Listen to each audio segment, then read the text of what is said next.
অনন্যা, আমি এই স্টেটমেন্টগুলোতে অনেক অনিয়ম দেখতে পাচ্ছি। আমি দেখতে পাচ্ছি আমাদের বিনিয়োগকারীরা ছেড়ে যাওয়ার প্যাটার্ন। শুধু তাই নয়, আমার ব্যালেন্স শিটে লেনদেন নিয়ে সন্দেহ আছে। হেই, বাজে কথা বলো না। এটা বলো, তুমি কিভাবে কোম্পানি বাঁচাতে যাচ্ছ? এই শেয়ার হোল্ডারদের কিভাবে নিয়ন্ত্রণ করতে যাচ্ছ? অনন্যা, আমি চাই কোম্পানির শেয়ারগুলো পুনঃক্রয় করতে।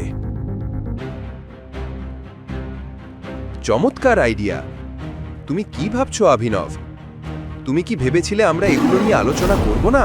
অভিনব, আমাদের কাছে এত ফান্ড কোথা থেকে হবে?